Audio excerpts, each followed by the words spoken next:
e daqui logo a gente vai começar. Tá bom, pessoal? Dá mais alguns minutinhos aí para ver se todo mundo vai conectar, para ver se a gente estabelece a conexão lá com o YouTube e para transmissão por lá pelo canal da Adnotare também. E daqui a pouco a gente começa com as apresentações formais de todos os nossos convidados dessa noite e obrigado por vocês que já estão aqui com a gente por estarem juntos. Estou vendo aqui Ramon, doutora Laura, quanto tempo, doutora Laura? Oi, boa noite. Tudo bem? Doutora Tudo Lúcia estava aí bem. também. O pessoal está chegando.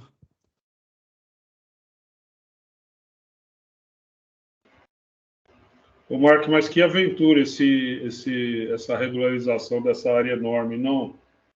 Um processo e tanto, né? Um processo e tanto, e pelo que eu tenho visto, está falando de um trabalho que eu fiz com o Paulo aqui há bastante tempo, e pelo que eu tenho visto, todos os desdobramentos disso, o que está sendo feito de negócios agora envolvendo as áreas e desenvolvimento das áreas e tudo mais, as coisas estão funcionando bem porque foi bem feito lá atrás.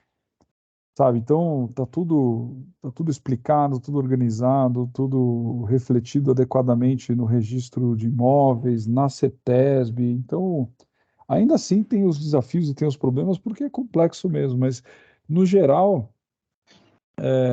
o negócio vai muito bem assim. Por quê? Porque foi feito direitinho desde o começo, né? Então, isso é Você um sabe que aspecto fundamental. a gente lida muito com licenciamento ambiental, alguns complexos, né? E a gente sempre fala que um bom licenciamento começa com um levantamento topográfico primoroso e um registro igualmente primoroso. Aí dá tudo certo, sabe? Uma coisa não conversa com a outra, a gente tem sempre gasta mais energia, né? Mais É, tempo, tem mais aborrecimento.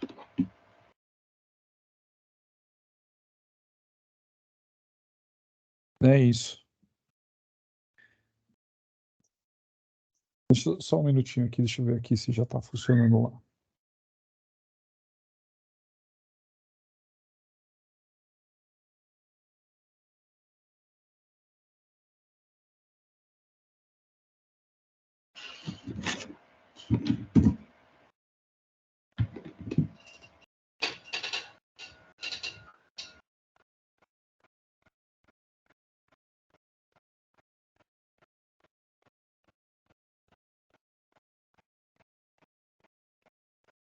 O Bruno, e você atua diretamente nessa área registrada, é isso? Eu faço muita regularização, Paulo, de imóveis rurais, tanto nessa parte de regularização ambiental, né, de aplicação do Código Florestal, quanto essa parte registrária, né? Você estava comentando sua história do primeiro termo de compensação ambiental, né? Eu também atuei bastante junto com a Laura num escritório que chamava Fulaneto Bertonha, onde a gente teve a oportunidade de promover muitas compensações ambientais, regularizações ambientais, né? Lá de 2010, 2011, a gente já pegou, o secretário era o Chico Graziano na época, né? E depois houve mudanças ali, acho que veio o Bruno Covas, enfim. Então, a gente fez muito esse trabalho, né, que tem relação. Aí veio o novo Código Florestal, automatizou, dinamizou, né, o procedimento. Né, você deve ter visto muito aquele périplo que era, né, imprimir aquela planta, Ah, levar sim. o objetivo de reserva legal, reconhecer a firma, levar no protocolar lá na Secretaria do Meio Ambiente. Na época era Secretaria do Meio Ambiente, né? Já mudou de tanto nome, né? Que nem o DPI. Então, hoje a ideia é facilitar. Pena que o Código Florestal ainda não foi implementado, e eu acho que, aí já adiantando um pouco o nosso tempo, essa insegurança pela falta de implementação de uma política pública, faz com que outros órgãos comecem a criar obrigações, né? É isso que a gente está vendo aí na questão dos registros de imóveis, né? Então, E as coligações, né, Bruno? Que hoje, por exemplo, você conhece bem essa história do imóvel rural, você tem CAR e TR, 2 cadastros do IBAMA, né, o do CIGEF e o cadastro do imóvel rural, EADA, e se uma coisa não conversa com a outra, o proprietário, às vezes, mesmo sem saber, está correndo risco, né? Tá correndo risco. Esses sistemas, principalmente o CAR, ele não tem efetividade, então gera um efeito antipedagógico muito grande, uma descrença pelo poder público, né? Isso é muito ruim para nós, né? Deixa eu pegar essa deixa então, Bruno, porque isso revela como o assunto é interessante e a conversa vai empolgando. Então, eu queria agora, oficialmente, já estamos lá transmitindo pelo YouTube, e aqui eu queria dar as boas-vindas a todos, boa noite a todos. É um prazer enorme estar aqui como mediador de mais um evento da academia e na presença de pessoas que eu admiro, gosto e sei que são extremamente competentes e vão nos dar aí um banho de conhecimento. Isso é muito bom. Falando da burocracia primeiro, eu peço que vocês tomem o cuidado de deixar o microfone de vocês desligados, só para a gente não ter interferência de barulho, mas a gente quer que tenha interferência, porque a gente quer promover a conversa. Então usem o chat, levantem a mão, quem está aqui no Teams, pode usar o chat no YouTube, quem estiver pelo YouTube, e participem, porque a conversa hoje é sobre o tema repetitivo número 1151 no STJ, que fala do CAR, o Cadastro Ambiental Rural, e o registro de imóveis, essa conciliação. Para falar sobre isso, estamos aqui, vamos ter a apresentação do Dr. Bruno Drummond Group, membro aqui da nossa academia, ele é membro do IBRADIM, membro de comissão da OAB também, super atuante na área, e é advogado e geógrafo, especialista em direito ambiental, especialista em direito registral e notarial, é um dos coordenadores da academia, e interessante, fiz questão de falar da sua formação de geógrafo, porque esse atributo multidisciplinar é algo fundamental para esse tema, e coerentemente com essa nossa necessária participação multidisciplinar, temos aqui o Paulo Schwenk. Paulo Schwenk ele é diretor da empresa Itaiti de Consultoria Ambiental, agrônomo de formação, atuou no DPRN por muitos anos na CETESB, aqui o órgão ambiental aqui do estado de São Paulo, assistente técnico da Fazenda do Estado em matéria ambiental, tem uma série de envolvimento em processos judiciais, em processos administrativos, em consultoria ambiental em geral. Já tive o prazer de trabalhar algumas vezes com ele, e não escondo de ninguém que aprendi muito com o Paulo e continuo aprendendo.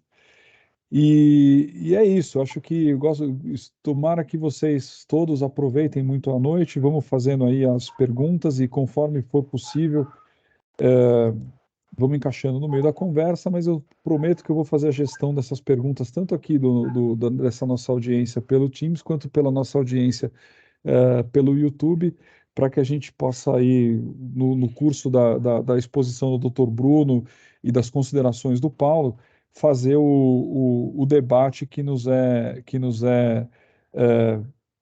é peculiar desses eventos da academia. Então, agradeço muito, Paulo, agradeço muito ao Bruno. E, Bruno, por favor, está com a palavra.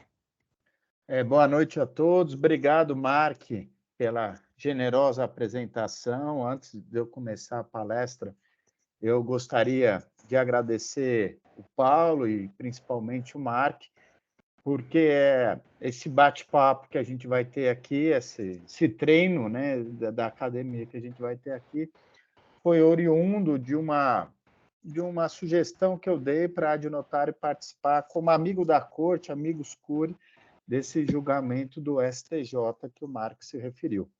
E o Mark, que é um príncipe suíço, né?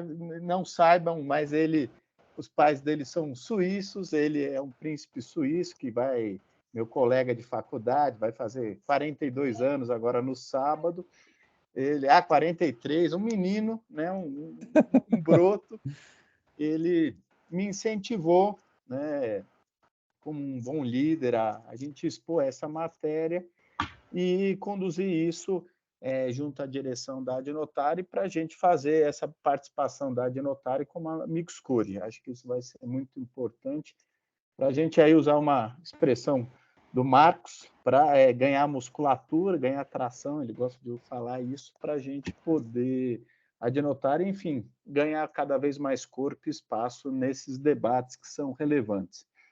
Eu vou fazer uma apresentação rápida, eu separei aqui alguns 45 slides, coisa rápida, para a gente falar. Depois eu vou deixar o Paulo também comentar um pouco.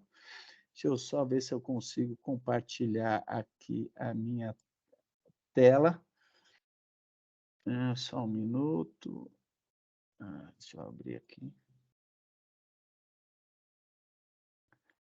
Então, acredito que vocês estejam vendo a minha tela no modo apresentação aí. Então, Está funcionando. O tema é CAR, né? Cadastro Ambiental Rural e Registro de Imóveis, e a gente vai tratar um pouco sobre o tema repetitivo número 1151 do STJ.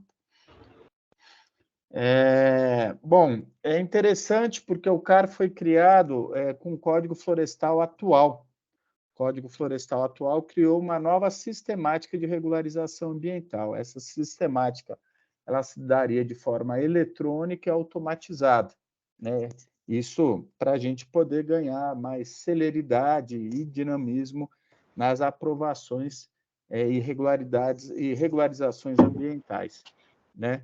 Essa dinâmica, essa nova sistemática de regularização se dá basicamente com duas etapas. A primeira e mais importante é o protocolo, é a inscrição do imóvel rural no cadastro ambiental rural. Então, o proprietário ele inscreve o imóvel rural dele no CAR, no cadastro ambiental rural. Lá ele faz as declarações, né, um ato declaratório.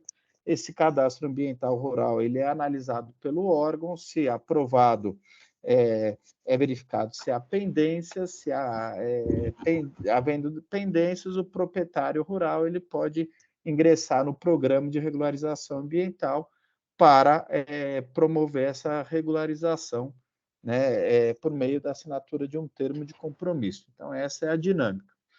O fundamento que cria o cadastro ambiental rural está no artigo 29, né? O registro público eletrônico é obrigatório para todos os imóveis rurais com a finalidade de planejamento ambiental, né? De integrar informações, monitorar, controle, né? Como é aí a finalidade de um cadastro ambiental rural. O CAR ele foi criado em 2012, no estado de São Paulo ele foi criado em 2013. Enfim, estamos aí com 10 anos de criação do cadastro ambiental rural. Infelizmente, o cadastro ambiental rural ele ainda não foi totalmente implementado, né? Apesar desse longo período e da importância da questão ambiental e da influência, né, do efeito que ele tem no agronegócio, ele ainda não foi implementado. É uma pena isso, né? Isso tem um efeito antipedagógico, os proprietários e possuidores, eles ficam desestimulados a promover a regularização ambiental, ficam aí inseguros, né? E um outro efeito disso é que essa descrença pelo cadastro ambiental rural faz com que outros setores outros setores brasileiros, né, ou por exemplo, o judiciário, comecem a criar outras regras para dar efetividade aí ao cumprimento do Código Florestal, né? Então, o judiciário cria novas demandas para atender essa omissão do CAR. E isso é muito ruim, porque a gente tem que pensar o sistema como a regularização ambiental, o Código Florestal, como um sistema fechado. E se a gente cria apêndices, isso é muito ruim, né? Para a gente ter ideia, esse número é de abril deste ano. Infelizmente, não houve mais publicação de relatórios informativos sobre o andamento do CAR desde abril deste ano, A gente tem no estado de São Paulo aproximadamente 414 mil imóveis inscritos e somente 14 mil aprovados, né? Isso corresponde a 3,55. É muito ruim, né? É um número reprovável, né? A gente, se tirasse uma nota dessa na faculdade, estava reprovada. E aqui, com certeza, a gente está reprovado, né? É uma pena. E aí isso faz, né, o Ministério Público se sentir no direito de, às vezes, propor situações ilegais e o Judiciário criar obrigações ilegais, como eu vou tratar aqui na sequência. Em relação à verbação da área de reserva legal, o Paulo até comentou um pouco o histórico dele nos órgãos ambientais, eu comentei um pouco meu, que atuei desde 2010 nisso. Até 2012, no Código Florestal revogado, havia aí a obrigatoriedade de você averbar a área de reserva legal na matrícula do imóvel. Havia essa obrigatoriedade. Até aqui, ressaltando, depois eu vou comentar o livro do Dr. Narciso Orlandi, ele condena, ele diz que a gente não pode falar mais averbar à margem da matrícula, né? Seria uma imprecisão técnica. Então, o Código de 65 obrigava o proprietário a averbar na matrícula a área de reserva legal. Essa área de reserva legal era averbada depois da aprovação do termo de responsabilidade, né, de um documento emitido pelo órgão ambiental, que chamava Termo de Responsabilidade e Preservação de Reserva Legal, né, TR-PRL. Né? Só que a partir de 2012, essa obrigação ela caiu. O novo Código Florestal entendeu que não haveria mais essa obrigatoriedade de você averbar aí a área de reserva legal. E aqui eu cito a fonte, né? O artigo 18 do Código Florestal atual, parágrafo 4º, é claro, o registro da área de reserva legal no CARDES obriga a averbação no cartório de registro de imóveis, né? Sendo que o período entre a data da publicação e o registro da lei, aí trata um pouco da gratuidade. Fazendo um estudo comparado com a legislação revogada, é sempre interessante a gente fazer isso, ler aí os motivos, né, que foi isso. O Código Florestal revogado já tinha uma outra imposição, né? Ele falava que a reserva legal deverá ser averbada à margem da inscrição da matrícula do imóvel. Então, a gente vê que, por opção do legislativo, houve aí a desobrigação de averbação da reserva legal, né? Mas, como o CAR não foi implementado, mas como o Judiciário tinha, principalmente o desembargador José Renato Nalini, que até palestrou aqui quando o Código Florestal fez 10 anos, ano passado, um viés mais ambientalista, ele impôs normas, exigências para que os cartórios exigissem a averbação da reserva legal na matrícula do imóvel, ou seja, condicionou a prática de alguns atos de registro à averbação da área de reserva legal ou à averbação do número do CAR. Né? Isso começou em 2013 e essa orientação ainda persiste. Né? Só para a gente lembrar, né, os cartórios de registro de imóveis, eles são submetidos, eles têm uma gestão sui generis, né? Eles têm uma gestão particular, mas eles respondem às regras públicas e os chefes, vou pôr assim, né, dos registradores são os juízes corregedores e o manual deles, o código deles são as normas de serviço. É muito importante que todos os operadores aí do direito, ou usuários interessados dos registros de imóveis, tenham conhecimento das normas. Né? Elas especificam por que o cartório acaba registrando ou acaba negando um pedido, um requerimento nosso. Né? Então, acho que é muito importante isso. Nos atos de averbação, se há uma negação do cartório, para os atos de averbação, a gente pode requerer um pedido de dúvidas ao juiz corregedor. Se o juiz corregedor mantiver a dúvida do oficial, a gente pode recorrer administrativamente para a corregedoria. Para atos de registro, o recurso seria a suscitação de dúvida e o recurso posterior seria a apelação para o Conselho Superior da Magistratura, né? E aqui eu cito os itens os quais há exigência de averbação do número do CAR na matrícula, né? Contrariando o dispositivo do artigo 18 do Código Florestal, né? Então, o item 10.4 trata da obrigatoriedade da averbação do número da inscrição. O artigo 123 também trata essa situação. O 123.2 condiciona as retificações, desmembramentos às averbações. Eu não sei se eu citei aqui um outro item. Deixa eu fazer mas... só Oi, claro. um adendo. Você está mudando os slides? Estou mudando. Porque sua apresentação está parada no primeiro aqui, para mim, pelo menos. Eu não sei se para todos. Ah, perdão. Está parado, assim. Ah, então, Isso. olha. Agora foi. Agora foi. Foi. Agora foi. Deixa eu voltar. Desculpe, eu achei que tivesse. Bom, tá indo, né? Vamos ver. Tá cara averbação, né? O título, né? Isso, daí com normas de serviço da Corregedoria Geral de Justiça. Perfeito. Então, aqui ela trata. Tem mais um item que eu acabei não citando aqui, mas que ela é interessante.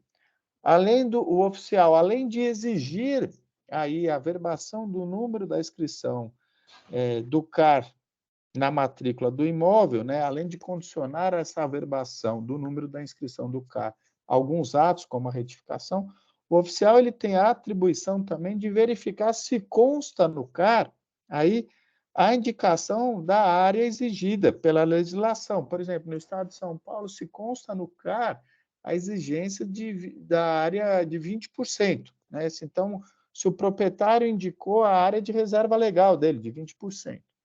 Mas a Corregedoria não trata naqueles casos do artigo 6768 do Código Florestal, né? Que naqueles casos que o imóvel rural tem menos de 4 módulos fiscais, aí dispensaria a área de reserva legal, ou nos casos em que a supressão da vegetação aconteceu antes da imposição de alguma lei específica. Então, para você ter ideia, o cerrado passa a ser protegido pela legislação do Estado de São Paulo e federal a partir de 89.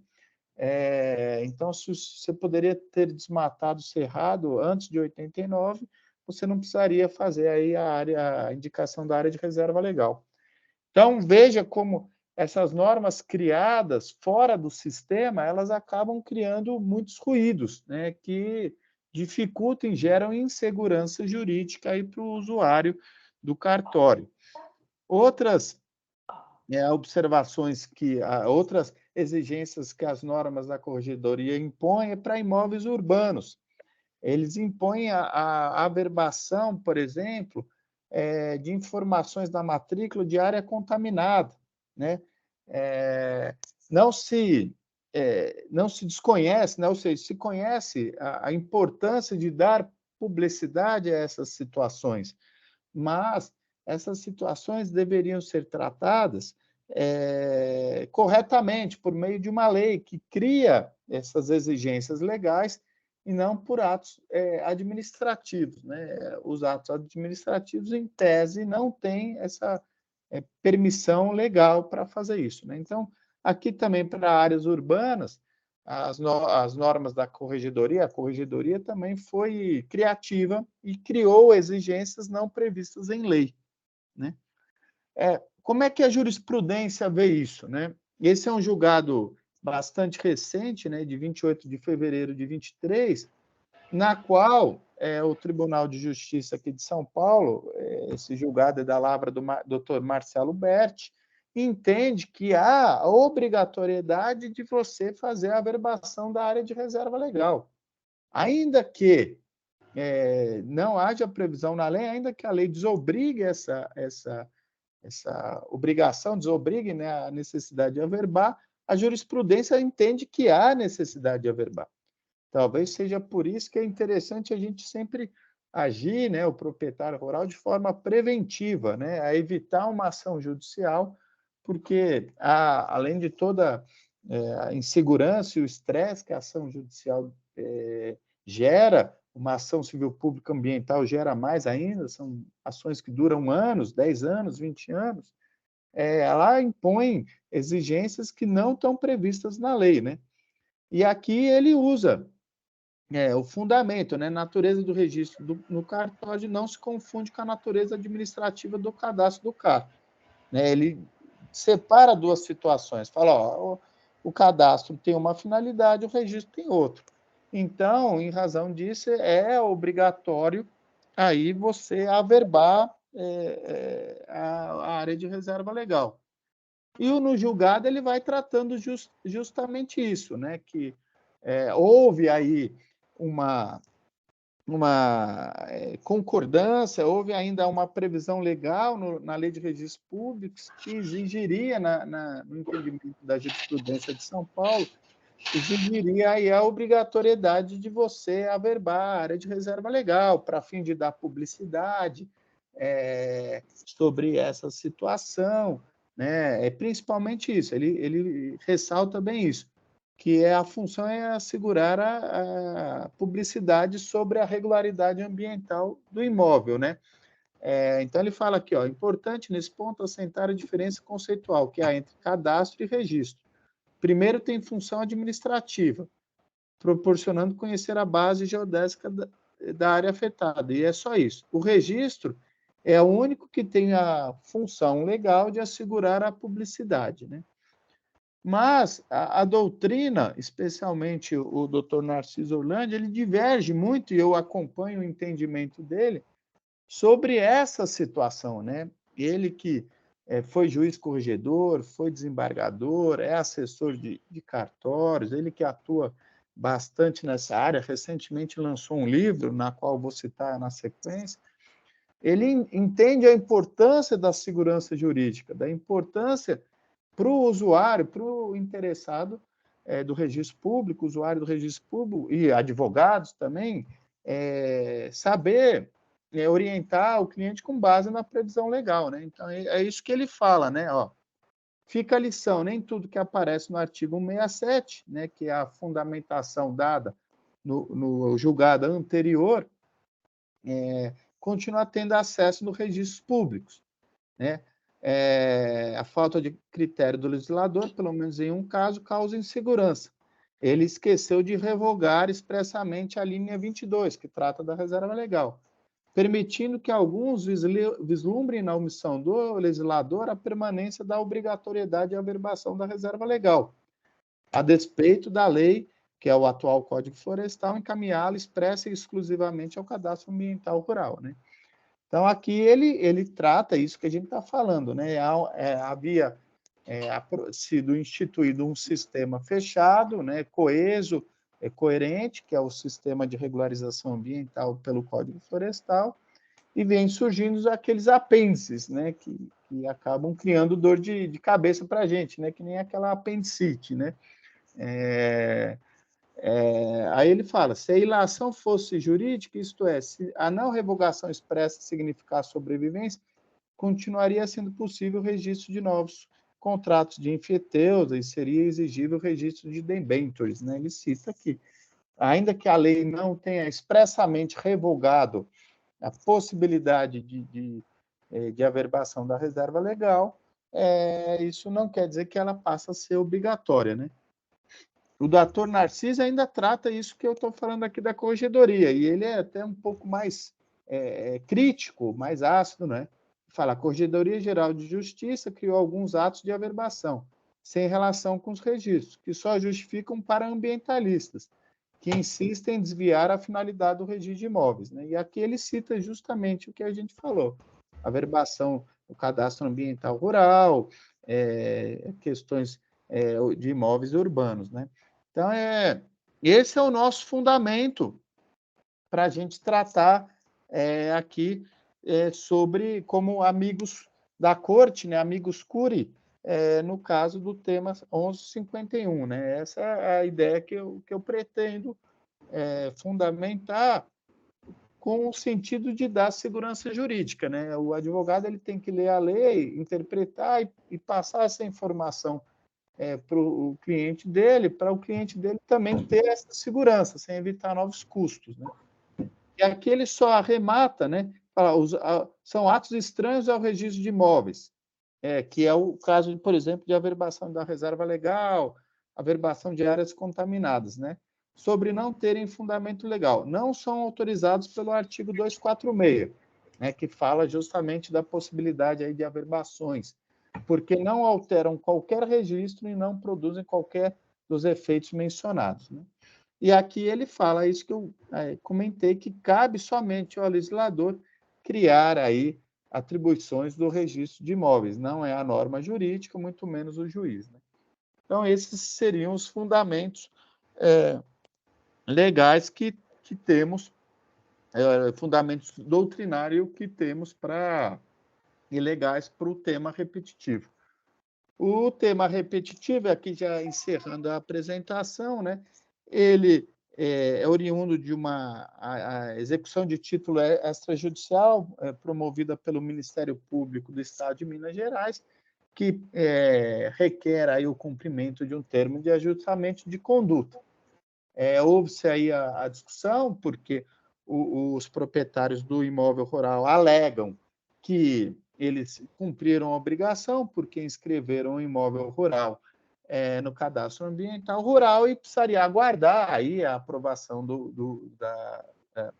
precisariam aguardar a análise da aprovação do CAR para ele dar sequência nisso, né? Há aí uma discussão. O Tribunal de Justiça de Minas Gerais entendeu, em sede de incidente de demanda repetitiva, que a inscrição do imóvel rural torna-se indevida a multa fixada no TAC, né? Ou seja, eu inscrevi o imóvel rural, fiz a declaração, essa declaração tem efeito ex tunc, né? Retroage a data da declaração no caso de descumprimento. Ou no caso de uma declaração equivocada. A declaração equivocada pode gerar até crime de falsidade ideológica e crime ambiental, né? Essa situação, o fato de eu inscrever já daria aí por regularizado o meu imóvel. E o tema traz, caso não inscrito, o imóvel rural no CAR, essa é a parte que interessa para a adnotária, persiste a obrigação de averbação da reserva legal, né? Então, seria essa a temática que a gente estudaria. Bom, algumas considerações, aí eu vou abrir para o Paulo, depois para o Mark, né, para a gente começar o nosso debate aqui, o nosso ringue, né? Seria como o artigo 18, parágrafo claro em desobrigar a averbação da área de reserva legal, né? E aí tem esse brocado jurídico que fala, né, que na clareza da lei não cabe interpretação. Então, uma ordem de 2, 3 linhas é claro na qual claro na forma de desobrigar aí a averbação da área de reserva legal. A outra conclusão é que as exigências impostas, né, pelas normas da corregedoria em relação ao CAR, a reserva legal, essa discussão do tema repetitivo não tem amparo na atual legislação ambiental. E isso tudo gera o quê? Muita insegurança jurídica, né? Seria isso, agradeço e estou aqui aberto aí ao bate-papo. Obrigado, Bruno, muito obrigado. Existe uma situação interessante, né, que a gente se depara, porque fundamentalmente, acho que nós estamos em 14 pessoas aqui, tem mais de 20 pessoas no YouTube assistindo, e de novo agradeço a presença, mas eu acho que fundamentalmente a gente olha isso como o olhar de quem está fazendo no âmbito privado, que precisa fazer e pode fazer e deve fazer tudo aquilo que a lei não proíba. E aí a gente tem essa inter-relação entre os dois mundos, com o direito público, que é o registro de imóveis, que só pode fazer aquilo que a lei manda que faça. E assim, é inegável, ninguém aqui é a favor de desmatamento, é a favor pô, joga né, aquela brincadeira que faz assim, pô, joga o canudo no mar para entrar no nariz da tartaruga. Ninguém é a favor disso. Mas o fato é que quando a gente trabalha com esses dois mundos, o que a gente precisa e o que a gente precisa mostrar para os nossos clientes, mostrar para quem opera com tudo isso, é uma questão de segurança jurídica. Então, acho que esse é o ponto. E aí, eu confesso que também a gente não ajuda muito, né? Porque quando o Bruno falou assim, basta o número do CAR. Quantas vezes já não vi assim, esse aqui é o número do CAR? Peraí, volta 2 horas depois, está aqui o número do CAR. Eu falei, gente, que isso? O tal do CAR vazio. Porque o cara é declaratório, o cara vai lá, o chato do mar que está querendo um número de CAR. Peraí, foi lá, declarou, tal, tá aqui o número do CAR. O sistema gera um número de CAR. O que tem no CAR? Não tem nada. Aí entra o outro problema, que é o oficial de registro de imóveis querer entrar no mérito do que tem no CAR. Porque ou ele entra no mérito, ou ele não entra no mérito. Porque tudo bem que um CAR vazio, até eu que não tenho experiência técnica alguma, eu consigo ver que tem alguma coisa errada. Mas se aqueles 32,65 hectares que estão no CAR são de fato a mensuração correta do que é ou não a área de reserva legal e tudo mais, eu já não sei, nem o oficial sabe. Mas o mais importante que isso, ele não poderia entrar nessa discussão. E aí tem a questão da aprovação do CAR. Talvez o Paulo já tenha visto um CAR aprovado pelo órgão público, mas eu não vi ainda. Vamos, por favor, Paulo, o que que você acha disso tudo como não advogado para botar ordem na bagunça que o advogado fez agora? Boa noite a todos. Obrigado pelo convite. Eu acho esse tema realmente. Eu tenho vivido parte dessa história, né? Então, isso para mim é bastante interessante, né? Eu trabalhei muitos anos no DPRN, Departamento de Proteção de Recursos Naturais, era um órgão originalmente da Secretaria da Agricultura, depois virou para o meio ambiente, né? E era lá que eram feitas as averbações de reserva legal, tá certo? A primeira averbação foi no ano de 83, né? Então, a Lei Florestal de 65, o antigo Código, e a primeira averbação só aconteceu em 83, quer dizer, a lei não tinha pegado até o momento que pegou, né? E a primeira averbação no país foi no Paraná, em 82, e a segunda aqui em São Paulo, em 83. Né? Então, é uma coisa... Nós ainda estamos num processo em movimento. Quem procurava o DPRN e acabava sendo, de uma forma ou de outra, obrigado a averbar reserva legal? Quem queria fazer algum desmatamento, ou quem queria fazer algum uso do solo que obrigasse a você estabelecer, então, a reserva legal. A gente fazia um mapa, era um mapa individual, que era encartado num processo público de papel, tá certo? Então, você tinha todos os dados do imóvel e tal, providenciava um termo de averbação, ele ia no cartório, averbava, devolvia para a gente encartava no processo e arquivava o processo. Né? Veja que esse processo é uma coisa fechada nele mesmo, né? Não tinha... Esse cadastro, ele, na época, nem tinha georreferenciamento, mas tinha a identificação do matrícula, município, mas ele ficava fechado nele mesmo. A gente não via o todo, a vizinhança, o que tinha no imóvel vizinho, onde estavam as matas, rios, APP, quer dizer, você não tinha essa visão um pouco mais geral.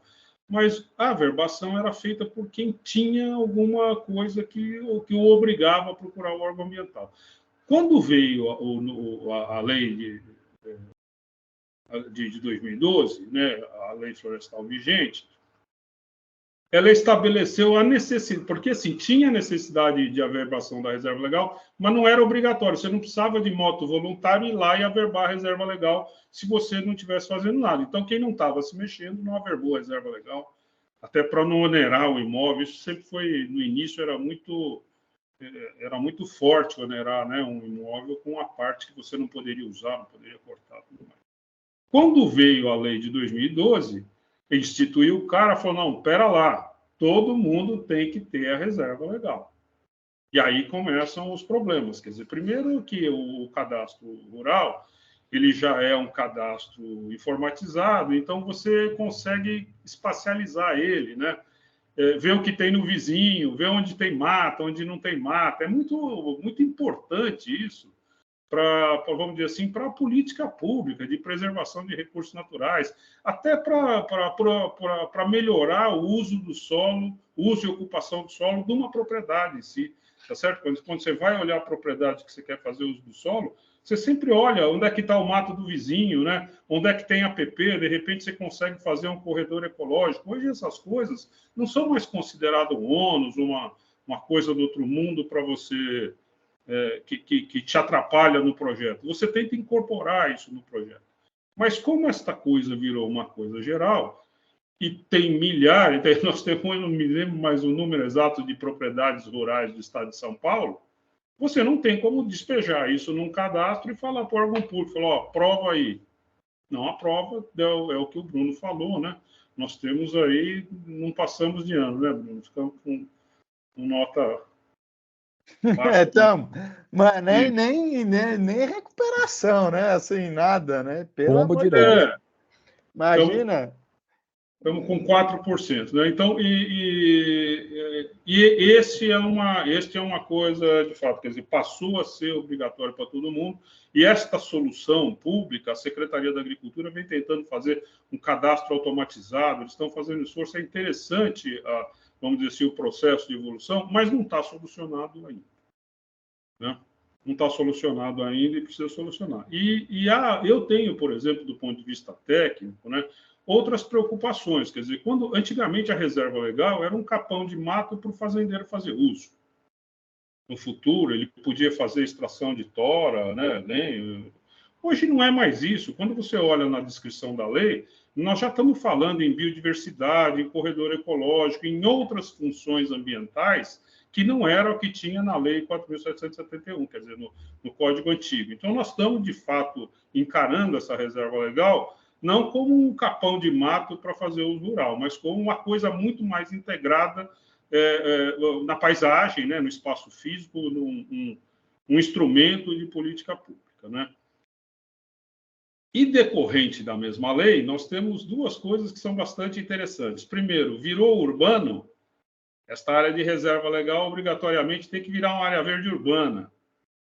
Portanto, existe um caráter de indisponibilidade dela, né?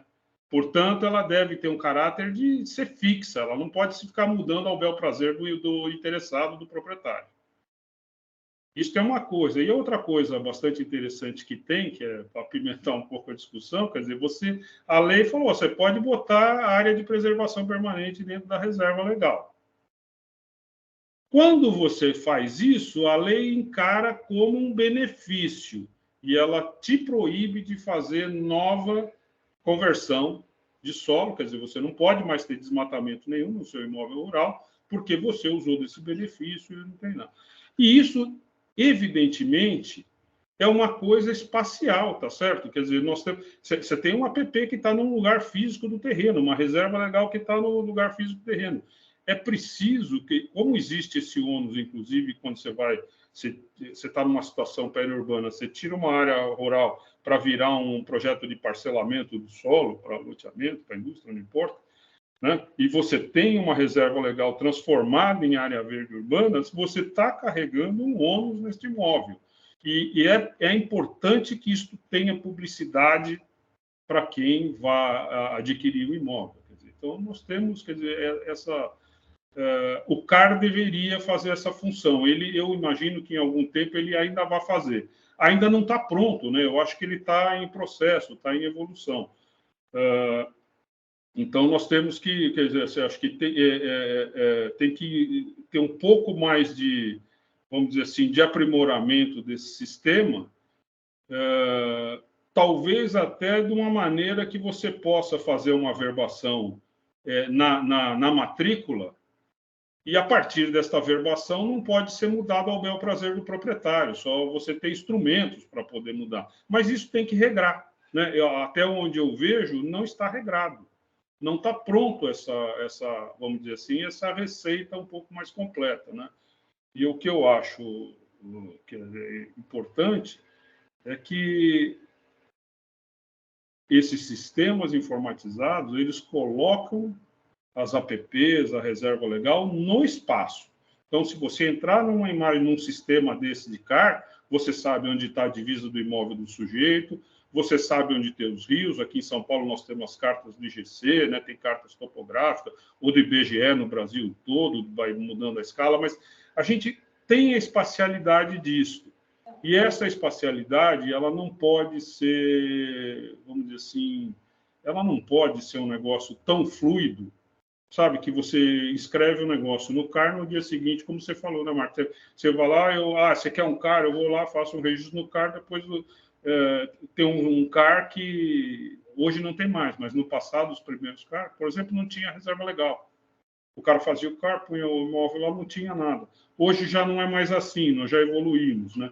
E eu acho que nós temos que continuar evoluindo para que a gente... Eu sou favorável a ter a verbação do cara na matrícula, porque eu acho, desde que o cara garanta que aquelas informações são consistentes e estão de acordo com as normas de uso do solo do imóvel.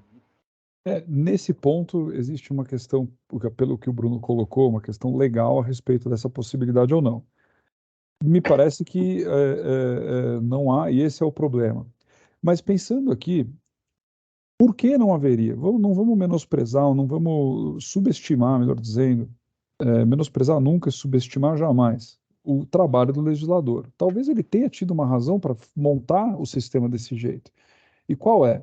Eu vou me valer aqui, vou pegar o gancho do Dr. Itamar Andrade, que colocou no YouTube, duas perguntas. Ele está falando que haveria maior segurança se o CAR estivesse constituído junto ao georreferenciamento do imóvel, caracterizando junto ao CAR com laudos de vegetação e tudo mais. As duas colocações dele são pertinentes e eu acho que elas suportam o que eu quero ouvir, o tema que eu quero ouvir vocês. Georreferenciamento, o INCRA, ele quer saber única e exclusivamente a divisa do imóvel, a extremação do imóvel, onde que é. E aí eu penso no artigo lá 213 da Lei dos Registros Públicos, que fala que o imóvel tem que estar bem descrito, etc. e tudo mais. A gente está chegando, aliás, aí a dia onde hoje vai ser exigido, hoje não é exigido o georreferenciamento, a certificação da descrição georreferenciada para imóveis com menos de 100 hectares, só com 100 ou mais, mas a partir de, salvo engano, 21 de novembro, ou 20 de novembro, vai ser exigido, ou seja, até de 50 ou mais já vai ser exigido. Mas isso é uma situação que a Lei dos Registros Públicos deixa muito clara, que é o seguinte: é a configuração do imóvel. E o INCRA vai olhar para aquela descrição e vai falar assim: bom, não tem nenhum vizinho, meus vizinhos são Paulo e Bruno, não sobrepõe com ninguém, está certificado. Mas eu posso errar. E a retificação de registro é exatamente para isso. Quero dizer o seguinte: eu tenho lá o meu imóvel que hoje está descrito com vai do Rio até o Guatambu, sobe do Guatambu até o topo do morro, volta pela estrada até o rio e fechou uma área de mais ou menos 52 litros de milho. Não dá. Eu sei muito bem o que é isso, o Paulo sabe muito bem o que é 52 litros de milho, o que cabe lá e tudo mais. Todo mundo sabe onde é meu imóvel, mesmo porque se alguém invade lá, eu pico bala nele e tiro à força. Mas a legislação decidiu que isso não é legal. Ou seja, precisa ser georreferenciado. Então tá bom, vamos fazer com coordenadas e tudo mais. E aí o INCRA olha aquilo e vai dizer, bom, não sobrepõe com ninguém.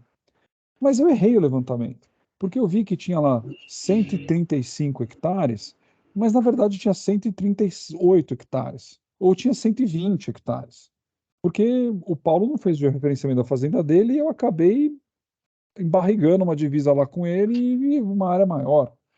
Mas o Paulo é meu vizinho, tomamos café todo dia e toda vez que ele vem para mim, eu falo assim, putz, errei, vamos corrigir. Mas o que o doutor Itamar colocou é o seguinte: se eu parto de uma informação que pode estar errada, eu preciso corrigir. Eu quero dizer o seguinte: se eu falo que eu preciso de 20% de área de reserva legal e identifico que tem uma APP dentro do meu imóvel, mas eu errei a divisa e posso corrigir facilmente a partir do momento em que eu errei a divisa com o Paulo, ele é meu vizinho, e ele concorda comigo que vai alterar, e na verdade a APP não estava no meu terreno, estava no dele, e eu não tenho mais 135 hectares, eu tenho 120, ou seja, eu não preciso mais de 20% sobre 135, mais 20% sobre 120, podia ter arredondado, né? Minha fazenda podia ter 100 hectares, daí ia ficar fácil. Eu não precisava mais de 20 hectares, eu precisava de 18. Mas a gente é pego nessas próprias armadilhas, né? Mas deram a entender o exemplo. Como é que o órgão ambiental recebe isso e como é que isso tudo seria modificável na matrícula do imóvel se dependesse unicamente depois da aprovação, entendeu? Eu tenho uma certa dinamicidade e uma forma muito fácil de resolver uma questão que foi colocada aqui na pergunta do doutor Itamar, que é o que vai quantificar a área que eu preciso de reserva legal e que isso vai mudar, entendeu? Esse é um ponto que eu gostaria de ouvir vocês. Só retomando um pouco a conversa do Paulo, né? Eu acho que ele foi muito feliz, eu concordo muito com ele, que especialmente em razão do tamanho do Brasil, né? Não só por isso, mas a gente precisa racionalizar o espaço, né? Racionalizar o espaço é tornar em números o espaço para que a gente consiga planejar melhor o espaço e com isso crescer aí mais, desenvolver melhor, né? Enfim, é um ganha-ganha tremendo, gerar mais segurança jurídica, isso de fato é indiscutível. O que eu penso é ter, talvez, é o que o Mark falou, né? O legislador, por algum motivo, optou por desobrigar a reserva legal, ciente da necessidade ou ciente dos efeitos positivos que essa averbação tinha, né? Então, acho que a gente tem que respeitar essa legislação e, não concordando, teria que mudar a legislação para dar mais segurança na segurança jurídica. Eu não lembro, não vi a questão dos motivos, por que o legislador desobrigou essa situação. Eu lembro que sempre foi uma discussão muito grande, né? Até acho que o Paulo comentou, seja agora com o CAR e antigamente também, era algo muito complexo e complicado a gente obter aí a aprovação da área de reserva legal, principalmente a partir do momento que ela passa a ser obrigatória, né? Então, é um volume, a gente tem aí um número de inscritos de 414 mil propriedades declarando alguma área de reserva legal com um órgão limitado para atender essa demanda, né? Então, essa é uma situação. O que eu penso como conciliar o dinamismo do imóvel, né? Então, aí hoje a gente vê que até aquelas cláusulas como inalienabilidade está sendo questionado, como compatibilizar o dinamismo da propriedade com a questão geográfica, que o Paulo citou muito bem, e temporal dessa geográfica e física dessa situação. A APP ela é geográfica, né? A lei entendeu da necessidade de ser geográfica, e por isso ela não precisa ser averbada na matrícula do imóvel, a gente não averba a APP. A reserva legal ela já tem uma outra função. A função dela, principal, é biodiversidade e formação de corredores ecológicos. A ideia, como o Paulo falou, é a partir do momento que eu mapeio aquela situação, eu consigo formar corredores, e é isso que as análises atuais têm promovido, né? Talvez seja por isso que haja aí uma resistência para as compensações ambientais, e seja por isso que as análises têm exigido que toda a vegetação existente no imóvel tenha que ser declarada, né? Justamente para começar a formar esse corredor ecológico. Só que os imóveis urbanos também impõem a necessidade das áreas verdes. Não, salvo o melhor juízo, como os advogados gostam de falar, as áreas verdes não têm a função de biodiversidade como principal função. Ela tem outras funções paisagísticas, enfim. Então, se eu acabo congelando na matrícula, cara, eu consigo alterar depois, mas a gente vai passar por um processo perante ao órgão, né? E depois perante ao cartório. Se eu congelo muito essa situação, talvez eu limite o uso da propriedade, sem uma contrapartida. A jurisprudência fala que a reserva legal é uma limitação administrativa. Você pode fazer plano de manejo, explorar com frutas, etc., e por isso que não há uma desapropriação, né? Então, essa é uma situação. É claro que a lei fala, uma vez aprovado o CAR, né, a gente só conseguiria alterá-lo, e aí foi uma alteração do revogado para o atual mediante retificação, né? Mas, eu não sei, eu não acho que a ausência da averbação da reserva legal, considerando o CAR, na existência do registro, ela seja prejudicial, né? O proprietário ele tem que tomar esse cuidado. É uma outra discussão, aqui pensando alto. Será que a ausência de averbação da reserva legal ela conflita, colide com o princípio da concentração da matrícula, né, que tem a lei específica e depois o novo CPC trouxe, né? Então, acho que são assuntos que a gente tem que tratar. Eu sei que eu fugi muito da provocação do Mark, mas eu acho que seriam essas situações para comentar. Mas, Mark, eu acho que essa questão a gente sabe que quando você faz um levantamento topográfico georreferenciado, né, que você tem precisão de centímetros, né, quer dizer, é um mundo moderno, muito diferente da maior parte das descrições, como você falou, né, que você pega pela linha de maior conveniência, vira no pé de Caraguatá, vai até o Cedro, quer dizer, o Caraguatá morreu, o Cedro morreu, o Fusca Vermelho foi embora, quer dizer, você não tem mais a informação. Algumas são bem feitas, pegam ponto geográfico, outras não são, né? Algumas até propositalmente não são bem feitas, infelizmente. Então, quando você faz uma medição, um levantamento topográfico preciso, você não tem como ter a mesma área. Não tem. Quando a gente pega a mesma área, a gente fica desconfiado. Fala, oh, pera lá. Porque quando você está sei lá, você está no Planalto Central, um lugar plano, você pega um imóvel de, sei lá, de 200 por 200, 400 por 400, sei lá, tudo bem, dá certo. A mesma área é fácil. Mas quando você pega numa região de relevo suave ondulado, fortemente ondulado, não dá para bater essa área. Não tem como bater a área. E aí o que acontece? Você faz o georreferenciamento, cadastra no INCA. Então você tem um número, uma área de real, que a gente podemos dizer assim, não sabemos se é correto ou não, mas que feito o levantamento lá pelo proprietário, e uma área de matrícula. E aí começam os problemas, porque você vai fazer um licenciamento de qualquer coisa, vai fazer uso, você vai usar qual? A área da matrícula ou real? É tudo percentual, reserva legal é 20%. 20% do quê? De qual delas que eu uso? Quer dizer, o órgão ambiental, aqui em São Paulo, obriga você a ter o imóvel georreferenciado. Então, o que acontece? Esse processo tem redundado em processos de retificação de matrícula, que, infelizmente, nós sabemos são demorados, né? E nem todos podem ir pela via... Quando você está num lugar mais consolidado, que não há conflito de terra, blá, blá, blá, blá, você pode ter uma retificação mais simples, né, administrativa, os seus vizinhos assinam, aquele negócio que é tranquilo, né? Mas tem outras situações que não. A gente está tratando de regularização do imóvel no Vale do Ribeira, que uma parte, uma lateral, foi invadida na beira de um rio, tem lá 40 famílias morando. Como é que você vai pegar a assinatura dele, do cara que invadiu? Aí, a coisa não é tão simples quanto parece. Quer dizer, essa coisa, vamos dizer assim, da condição do imóvel rural e o registro público, ela vai, essa confusão vai muito além, é isso que eu queria dizer, vai muito além da reserva legal.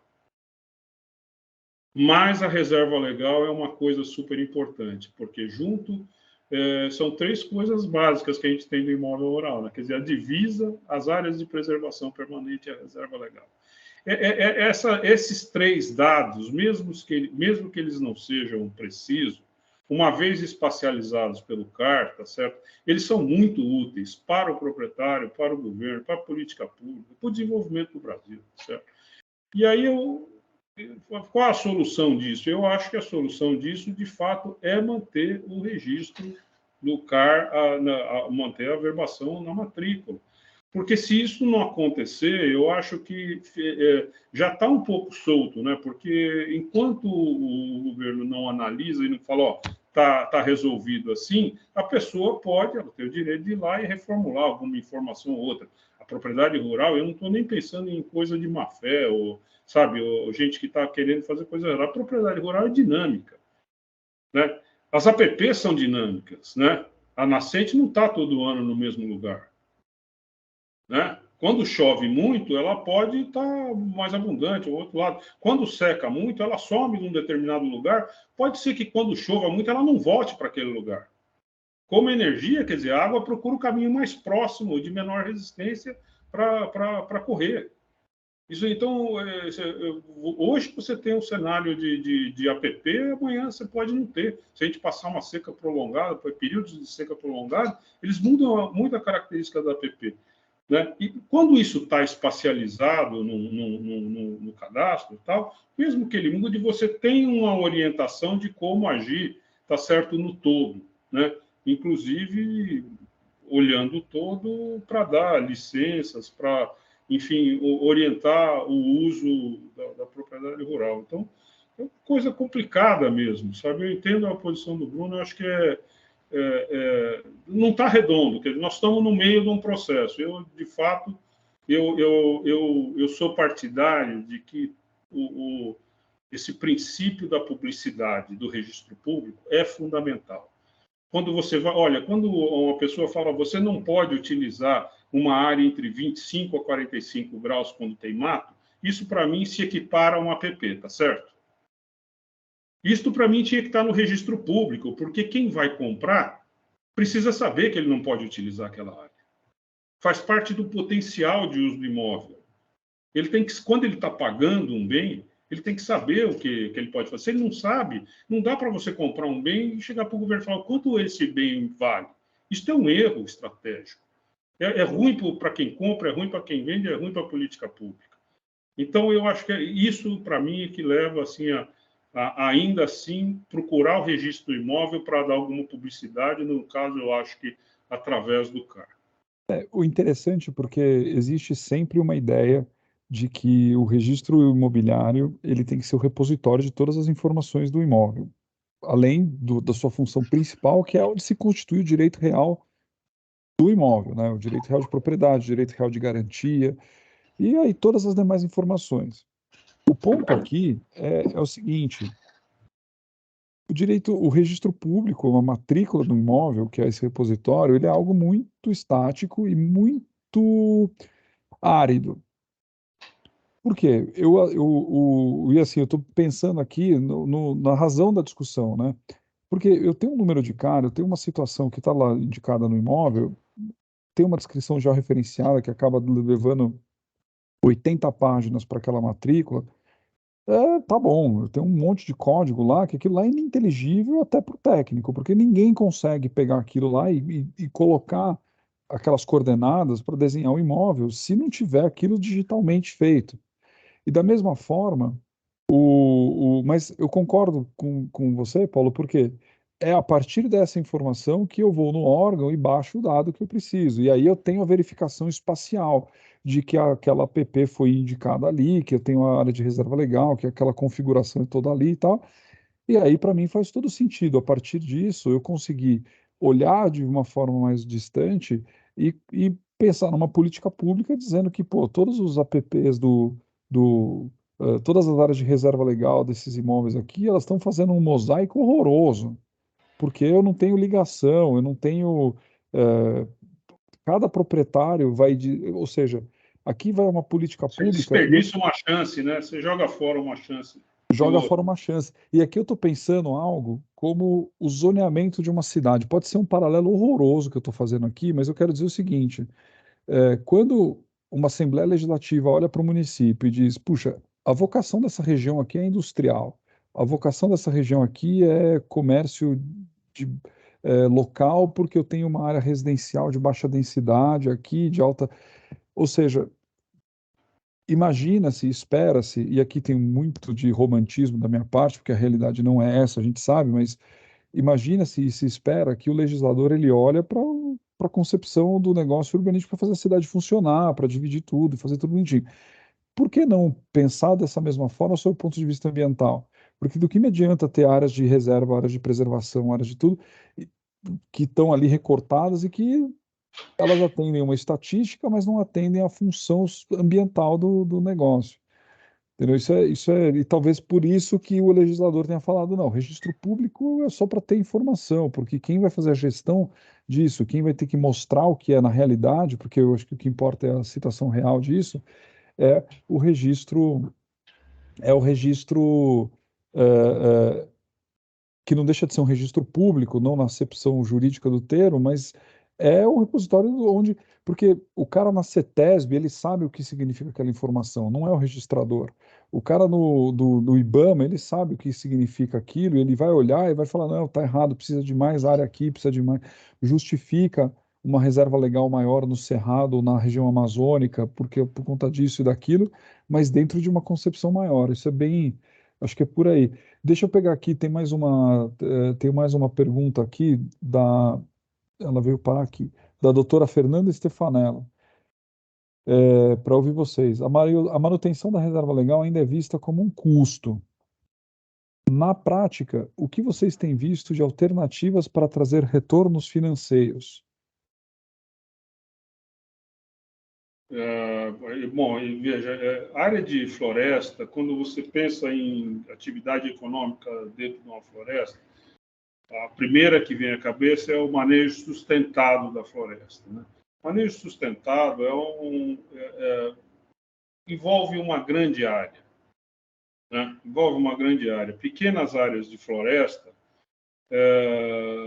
elas normalmente acabam significando assim, quase um ônus de manutenção, né? Eu não vejo assim como um ônus, mas assim, achar que você vai entrar dentro de uma floresta e ter um projeto para ter um rendimento econômico e tal é muito difícil. Você não tem isso em pequenas áreas, né? É muito, muito, muito, muito difícil, né? Mas se você olhar para os serviços que a sua reserva legal traz para o seu imóvel e traz para o entorno imediato do imóvel, do coletivo, né? De uma outra forma que a gente olha como só o espaço onde você poderia desenvolver a agricultura. Quer dizer, lá na floresta, a gente tem um lugar de captação de água boa e uma infiltração relativa, tá certo? Pelo menos no primeiro momento lá do lençol subsuperficial.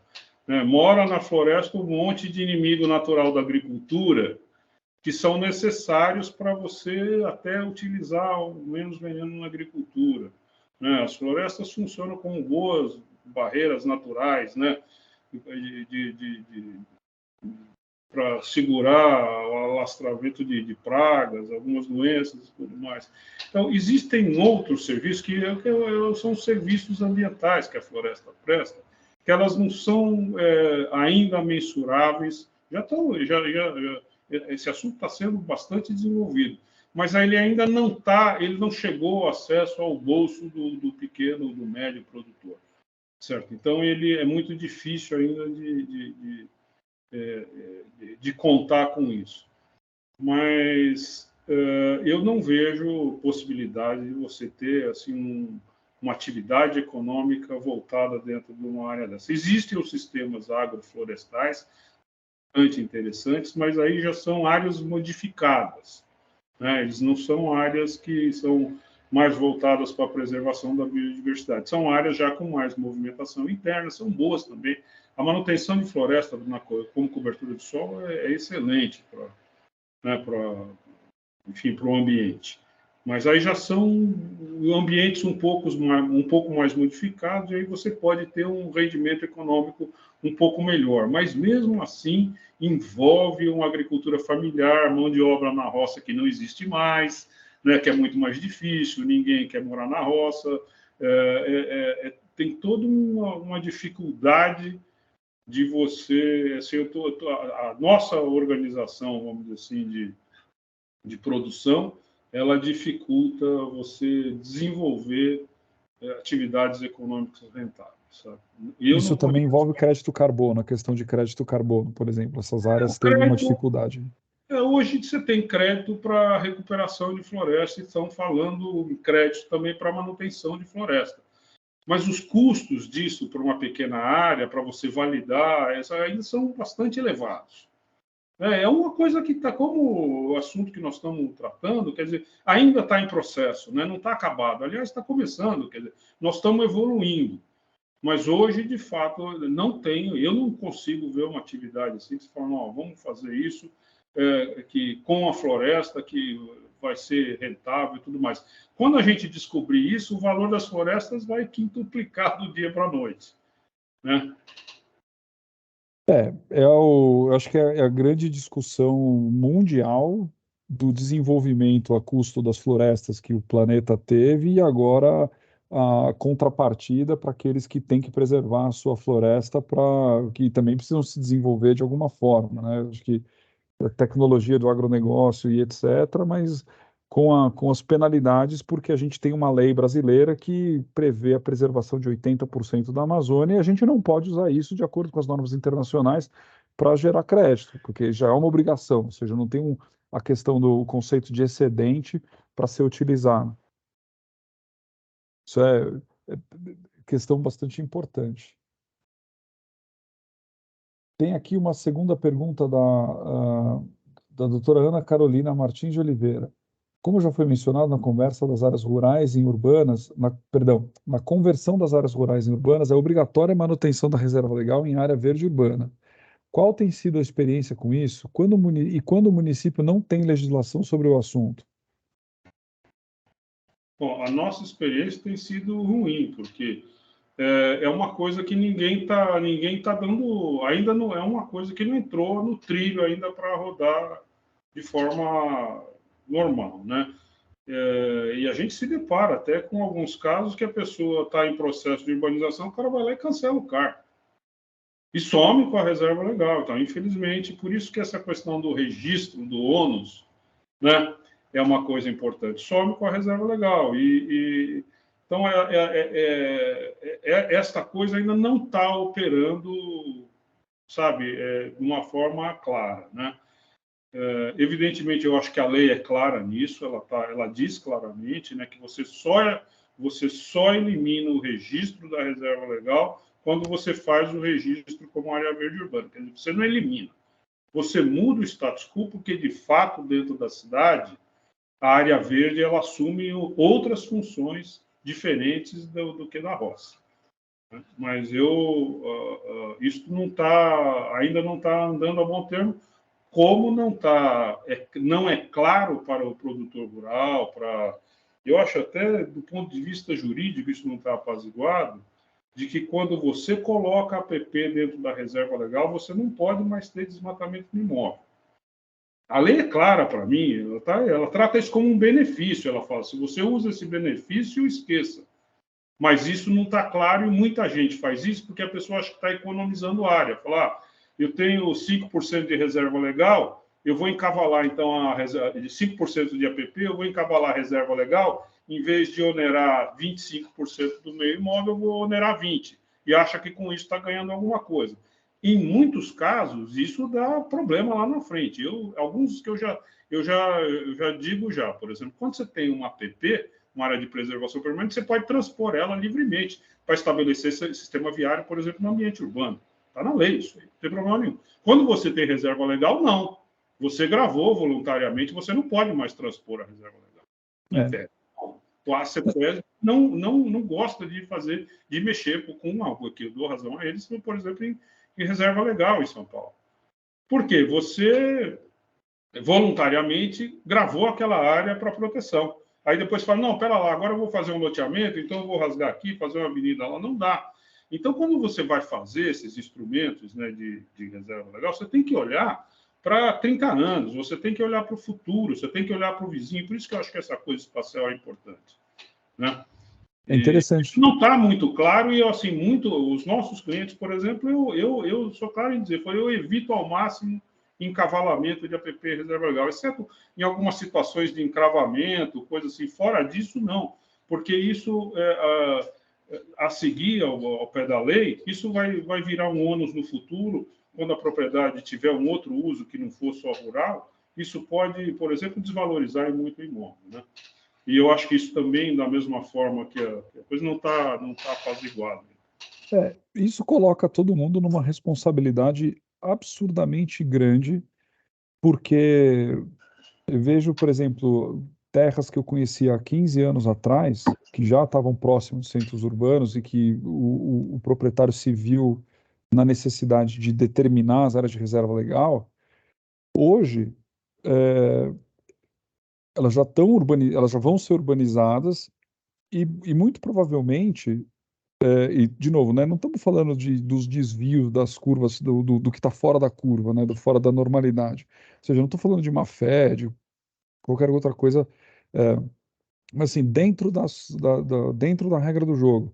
Aquilo que se viu como uma área de reserva legal lá atrás, que poderia não ser a melhor alternativa de área reserva legal em termos de localização e tudo mais, pode ser ainda pior num olhar para o desenvolvimento urbano.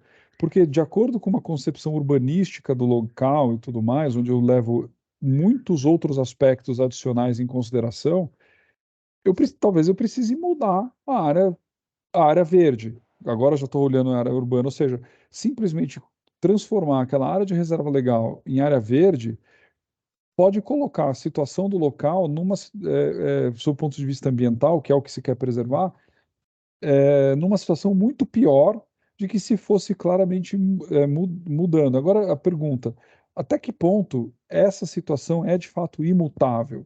Porque eu consigo demonstrar para o órgão, falar assim, ó, desculpa, eu, há 15 anos atrás, fiz uma cagada aqui, ou o proprietário fez um problema aqui, tá ruim, e agora é urbano, a vocação da área é urbana. Existe a função social da propriedade que precisa ser observada. Eu preciso mudar essa área de o que eu tinha idealizado como área de reserva legal, eu preciso transformar numa área verde, mas diferente, eventualmente até maior, melhor. Como é que vocês enxergam esse tipo de situação? Eu só voltando um pouco antes de te responder, Mark, gostei da sinceridade do Paulo, porque a partir da pergunta da Fernanda, né, eu, do ponto de vista jurídico, pelas previsões legais, há essa possibilidade de plano de manejo, né? Dá-se a entender que eles são uma alternativa legal muito interessante e economicamente viável. A jurisprudência é nesse sentido, falando, olha, eu não te indenizo esse pedaço que eu estou pegando do seu imóvel de 20%, ou às vezes até mais, né, dependendo da APP e tudo mais, porque você consegue explorá-lo economicamente. A GV tem um setor que é o GV Agro, né? E eles, uma época, vendiam muita ideia de produção de macadâmia. Né? Não sei se você conheceu, tem até o Edinho, que é lá da Secretaria da Agricultura, ele é um grande produtor de macadâmia, e elas colocavam a macadâmia como assim, nosso melhor investimento, né? A Seringueira, em São José do Rio Preto, que produz também bastante, né? Então, você falou isso, Paulo, eu fiquei até, e acho que você fala com experiência, propriedade, né, conhecimento, falei, eita! Não, mas eu estava me referindo a áreas, vamos dizer, com vegetação nativa, né? Quando você pega uma floresta de macadâmia, de seringueira, aí você tem um outro trato, né? Não, uma mas outra aí pegada, você né? conciliar com reserva legal, né? Até 50%, né? Então, por isso que eu imaginei isso, mas eu falei, eita, então. É isso. Respondendo aqui a pergunta do Mark, né? As situações que eu tenho de revisão ou alteração de termo de reserva legal, não são positivas, né? Claro, o órgão ambiental, com base na legislação, não permite muitas alternativas de revisão de termo. Eu tenho alguns casos de ações judiciais que eu estou propondo uma ação contra o Estado para requerer a revisão do termo. Houve uma flexibilidade a partir do Código Florestal de 2012, né? O Programa de Regularização Ambiental do Estado de São Paulo também trouxe isso. O Supremo confirmou a constitucionalidade dessa possibilidade de revisão e realocação da reserva legal, mas isso é uma exceção mesmo, né?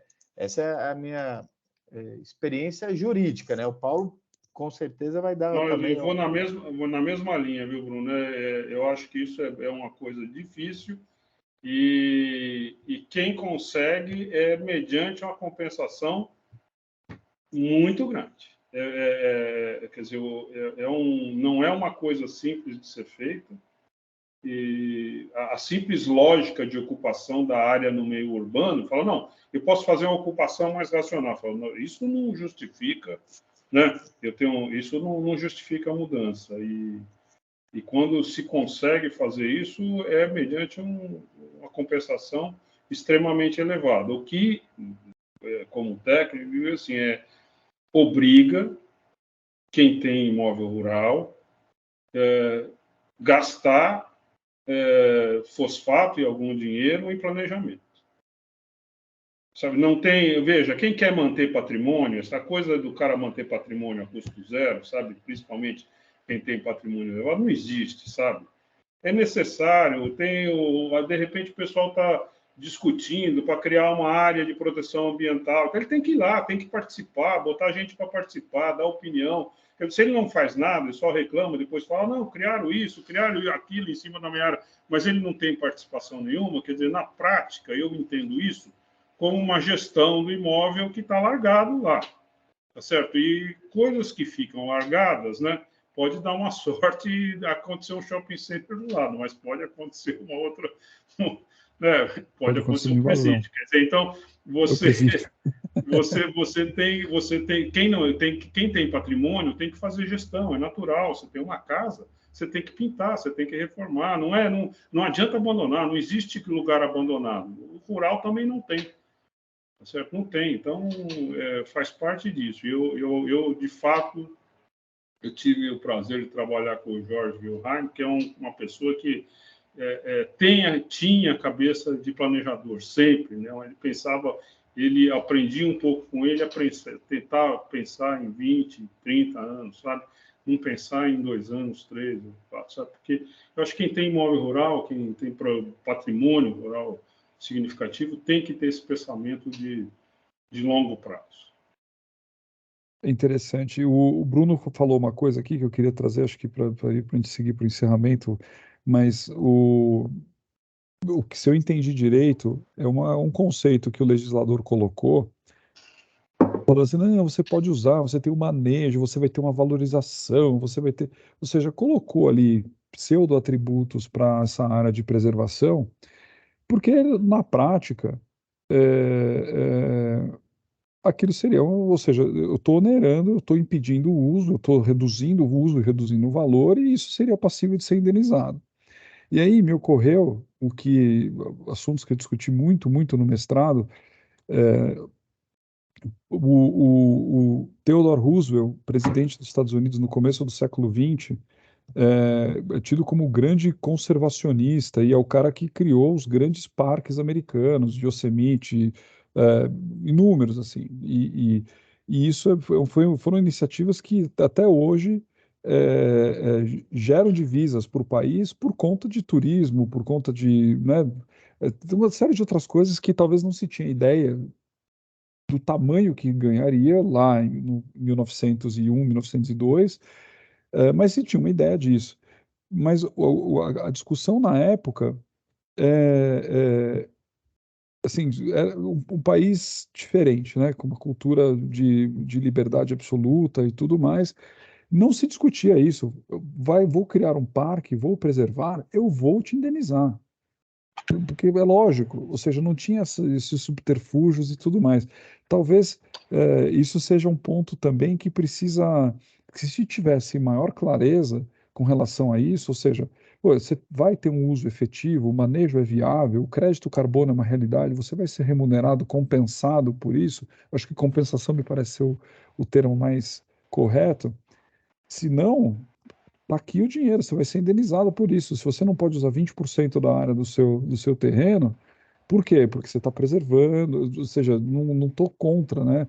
Mas você não pode usar, por quê? Porque estamos preservando para gerações futuras, para o mundo, para o ar, para a produção de água, os mananciais, etc. Perfeito. Mas está aqui a sua contrapartida, porque você sozinho não pode ser punido, porque no micro, olhando para aquela situação, é um proprietário que não pode usar 20% do seu imóvel. Isso, mas ou seja, se a gente está falando de falta de previsão legal que permita esse tipo de averbação, para o que eu estou falando, então esquece que é a Terceira Guerra Mundial no Congresso, né? Porque é, é uma hipocrisia muito grande olhar para isso e tentar passar o pano e etc. Tudo porque o discurso é muito fácil. É óbvio, ninguém aqui é contra proteção ambiental, preservação ambiental. Mas a hipocrisia toda é que se não se trata isso, pelo menos, né, eu acho, essa é a minha opinião, e fazer o disclaimer, né, não é a opinião do meu escritório, não é a opinião da academia, não é, é a minha opinião particular, mas acho isso uma hipocrisia sem tamanho, e é por isso que a gente consegue desenvolver muito pouco esses temas que são tão necessários, tão importantes, porque a gente trata tudo de forma hipócrita. Uma A coisa gente como sociedade, tá? Estou falando. interessante você falar do Roosevelt, né? Porque depois da quebra da bolsa, né? O que vem lá na política americana, New Deal, né? E se você pegar, por exemplo, o conceito de utilizar o solo de acordo com a sua capacidade de suporte, isso está lá no New Deal. Isso transformou os Estados Unidos, né? De 30, né?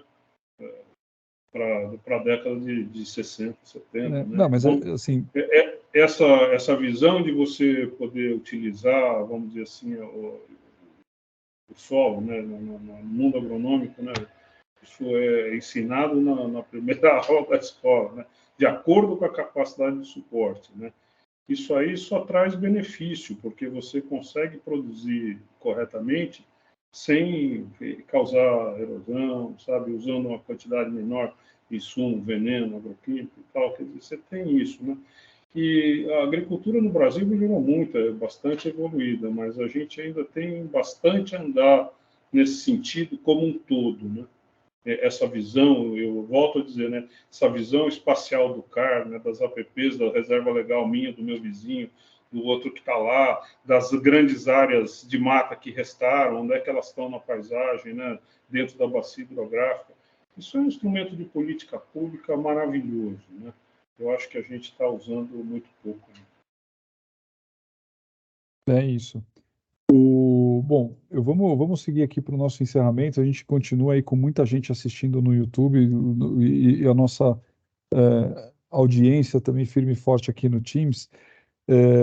Bruno, vamos lá para suas considerações finais sobre. A gente conseguiu, acho que tem pano para manga para a gente ficar horas e horas conversando aqui. O assunto é empolgante e ele gera muitos desdobramentos, mas, por favor, suas considerações finais para a gente seguir para o encerramento. Não, agradeço o encontro. Acho que foi um bom debate. Acho que o Paulo trouxe visões interessantes, técnicas, né? Esse é a essência da questão ambiental, transdisciplinaridade, multidisciplinaridade, né? Então, isso foi muito bacana. Ele trazer esses pontos, seja da prática do órgão, ou seja aí do dia a dia dele, né? Eu gostei bastante, agradeço muito. Incentivo a todos, né? Esse é o primeiro pontapé nosso para ser como amigos curi de uma ação. Há muitos debates aí relacionados à questão registrária no STJ, no STF. Acho que a academia tem que realmente ver essa situação para ganhar aí musculatura, ganhar visibilidade, né? Então, todos estão convidados a participar disso, né? Feito aí a minuta da peça de Amicus Curiae, a gente vai dividir, vai discutir, né? Vai ajustar esses itens e é importante que todos participem, né? Agradeço muito mais uma vez aí, muito obrigado, foi muito bom. Um abraço aí ao Mark e ao Paulo, Paulinho, né? Já que é Júnior, é Paulinho, né? Então, Paulinho e o Mark aí, o próximo aniversariante aí no dia 19. Obrigado pela lembrança. E você, Paulo? Eu só tenho a agradecer o debate. Como falei, eu me sinto parte da história disso, né? Porque eu participei de tanto esforço de discussão de leis ambientais, né? Que, enfim, que ainda está em bastante transformação, né? De 72 lá, venha poluir conosco, né? Até a Rio 92 tem uma diferença brutal. Nós mudamos muito, acho que estão evoluindo, né? Eu acho esse debate ótimo porque ele vai trazendo pontos de vista diferentes, vai trazendo à luz os problemas para a gente poder tentar e aos poucos também equacionando e melhorar. Nós sabemos que não está bom ainda, né? Admitir que está bom seria um erro para você, está ruim, mas nós estamos melhorando. Eu acho que tem que, de fato, olhar um pouco mais para frente para essa questão do planejamento. Mas a gente não pode esquecer que quando veio a norma de tirar a obrigatoriedade da averbação e colocar a zero lugar, vem por trás disso uma simplificação do processo. E eu não posso deixar de estar de acordo com a simplificação do processo. Tá certo? Porque só em São Paulo, sei lá quantas mil propriedades rurais, 400, 500 mil propriedades rurais. Não dá para a gente ficar... tem que simplificar. Sabe, simplificar não pode ser sinônimo de improvisar ou de deixar capenga ou de permitir que seja mal feito e desfeito lá na frente.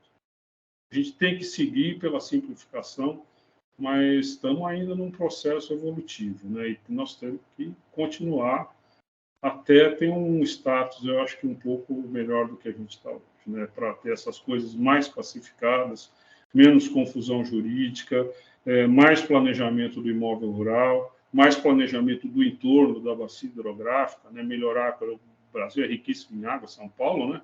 Barbaridade, que a gente precisa preservar isso aí, né? E essa preservação passa por um bom planejamento individual de cada propriedade. Né? Mas eu agradeço a você, marco meus parabéns antecipados. Né? E fico muito feliz de ter sido convidado, gostei muito do debate. A gente vai repetir, vamos fazer isso mais vezes, porque é importante e sempre essas conversas geram novas ideias e a gente vai sempre aprendendo, isso é muito bom. Acho que obrigado, tem muito Bruno, que agradecer. Também que eu vou na sua linha de simplificação, viu? Eu não perco esse norte, sabe? Quem trabalhou em órgão público, ficou montando o processo, pintando declividade com lápis de cor, sabe o quanto é duro o esforço da gente ter que fazer isso. Imagina um produtor rural, um cara que tem uma certa simplicidade. Tá? Nós não podemos perder a simplificação. Não podemos, né? Acho que esse é o norte, né? E eu acho, só emendando isso, acho que nisso o Código Florestal foi muito feliz, né? Ao automatizar essa situação toda, isso deu, pelo menos, mais facilidade, né? Concordo com você que ainda precisa melhorar muito, né? Mas só o fato de um imóvel estar certificado no INCRA e a gente conseguir consultar o CIGEF, por exemplo, e ali abaixar o perímetro dele via KML, dali a gente conseguir ter os desdobramentos, isso é muito bom, né? Então, o próximo passo é integralizar os cadastros, né? Mas é uma longa caminhada, né? Porque se você imaginar que cadastros de pessoas físicas ainda tem muita dificuldade, né? Então, a gente tem o título de eleitor, a CNH, o RG, que é estadual, CPF, reservista, o número da entidade profissional, a gente não dirá o imóvel rural. E dirá o imóvel rural, né? Então, sei lá, não vai demorar muito, eu acho, infelizmente, para a gente ter esse avanço nisso, né? É isso, pessoal. Eu agradeço a todos aí que pacientemente nos acompanharam nessa noite. É sempre um prazer poder falar com vocês e faço o convite aí a acompanharem as redes sociais para vocês acompanharem todas as iniciativas da academia, todos os nossos projetos e toda ajuda, todos os comentários, críticas, é tudo sempre muito bem-vindo. Gostamos muito da participação de vocês e eu agradeço em nome da academia a todos os presentes, você, Bruno, você, Paulo, e vamos em frente. Uma boa noite a todos. Um grande abraço.